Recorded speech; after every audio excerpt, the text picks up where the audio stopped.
we must learn to pay more attention by listening to them. Yeah. Yeah. That's the take home. Sir, you have experienced a bit of the old. Okay. Now you are in the new. Okay. A lot has changed. What is happening in the new that you know it is wrong and you have vowed to say, I will not raise my child, or rather, I will not expose my child to this aspect of parenting? Wow. Okay. There are a lot of things though. Well, you can mention a few, it's okay. Okay. But for example, recently I've been thinking about pressure. Most people talk about peer pressure as if it's something bad. That's the negative angle. Yeah. Yeah, there's a good side of peer pressure. Um,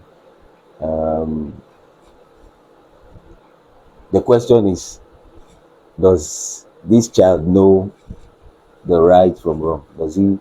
And have you trained? Have you invested?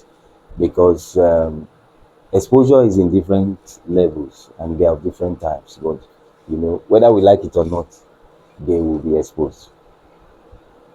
There will be a time where you will not be able to shield them to say, don't look at that place. What are you doing? No, the time will come where you will not be able to, you will not be there. So what we should labor doing is to let them know what is right for them at different stages. And when we talk parenting, is something so broad, depending on who you are parenting. Maybe it's a baby, a toddler, a teenager, child.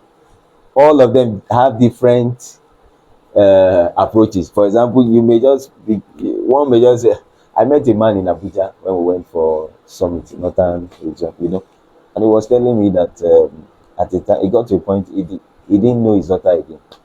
Because I said, his daughter doesn't come back to greet him when he comes back from work.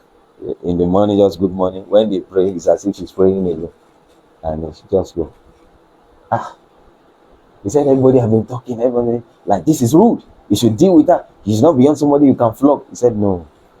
He said, we should try the approach of friendship. Try to become our friend. And he devised a strategy. He started buying expensive snacks. And when he comes home at the door, 3 kids, 2 comes, the other one stays indoor. So he gives it 2. Quite all right. He buys for the girl 2, but she doesn't come out.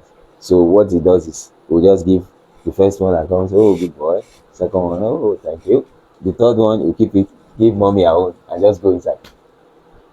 So the girl will just perceive, something is smelling in this house. And, over time, she now said, one day she just someone called her and just come, daddy. The man was surprised. I'm seeing your daddy. I didn't know. He said that one even gave him some level of fulfillment. Oh, I'm your dad. I said, yes. He said, you've been buying things. He said, you've not been coming to greet me. I only give people who come to greet me at the entrance. Said, oh, okay.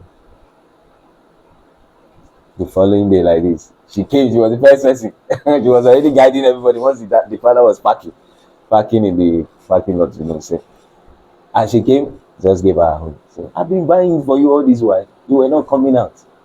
So we need to devise a means that discipline will not be punishment. We need to strike a balance. We also need to become their friends. We can't stop them from going to the internet. We can't stop them from social media. But we can also give them, let them know what is good for them. Like I used to tell my kids, I say, this movie they are watching now is not for children. I will tell them, come and watch the one that is for children. And even when he goes to YouTube, when he goes to YouTube, you say, this one my daddy used to say is not for children. He has learned that one. He may not know the details, or at least, so he will be looking for his cartoon. So if they know that we have nothing against them, we love them, and we care about them, they will pick what we are teaching them in between and apply it when they are on their own. Wow. Wow. Wow. Wow. Okay. So, sir,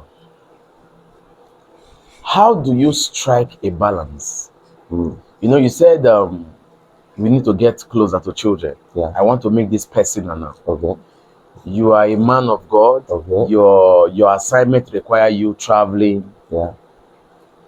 Then how do you strike this balance? Mm. How do you strike the balance between your Ministry. service and your family? Okay. Okay. Um, People talk about vacations, Yeah. but I think vacation idea is good for a longer time together. I think we should do a short term, weekly or daily some stuff. You know, our leaders, they used to uh, challenge us to have a day where we dedicate all our time to our wife and our children. So it will be uninterrupted, no ministerial work, nothing. Just you may decide to go out, go to the beach, go anywhere, stay at home, watch movies, just you and your family. No ministerial work. They've been promoting that. There's also, if possible, if somebody may not be able to, not all of us have the liberty to be able to do one day stretch like that. So if it is maybe 2 hours in a day, one could approach 2 hours in a day where you would have time. Till today, I've not met the target, of course. I'm still working on this serious because, I still discover that when my kids comes and say, "Daddy, we want to play ball with you. We want to play ball with you." I say, "No, no, no, I have homework." I will say it in a language you can understand. I have homework. I've not done my own work. Ah, you've not done it. Me, I've done my own. He was telling me, I've done my own. Okay, go and do your own. I'll play with my brother for some time. I'll come back. He'll come again. Okay. Okay. We'll play a little bit, encourage them, but it's not up to the time. We need to work on it, and I'm really seriously working on it, where they will have undiluted time. Most of the time we spend together now is not really as we want it, because time with homework, but time to play, we need to create it. Time to play, because in the place of playing, your wristwatch, you've broken the glass, and you say, I broke it when your head, you hit it on the wall. There was a time he hit his head in school and he came back and said, "You will not go to that school again." When I finished talking, I discovered that that one, you will miss it too. Don't say you don't I'm talking to myself now. Don't say you will not go to that school again. Don't paint a wrong mindset. They will say school is not compulsory. Meanwhile, learning is compulsory. Yeah. So I had to readjust myself to say, "Wait, don't, do you want to live long? Do you know?" He knows at least to a bit. He understands life and death to a bit, to his own level. So I used to find something that would make him understand. That will paint a better picture. Better picture, not cause any damage. You can't do good and still cause a damage. So I always find a way to just communicate in their own way, in their own level, make them understand and give rewards. I used to give rewards. Now went to school and use his jean. They used to wear jean and polo. They will be scratching the knee on the floor, and they cut the jean. They cut the jean here and here. When I say, "You cut your jean," he say, "You buy another one." That invest me. You buy another one, okay? I will not buy another one. He got to a point, the teachers were saying, buy another one for this boy. I say, he told me that he will cut it. Every time I buy another one, he will cut it. But that approach didn't work. My approach didn't work. So I had to change the approach again.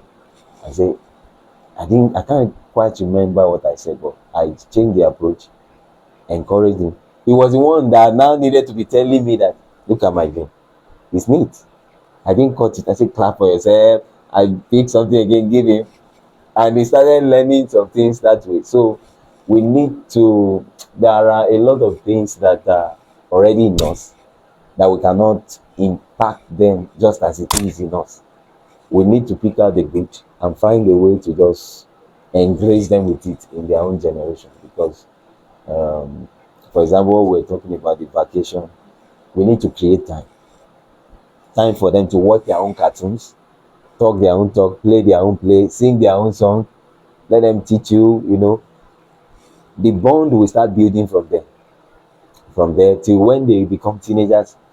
Is when they become teenagers and youth will now like to do what we're supposed to have been doing now.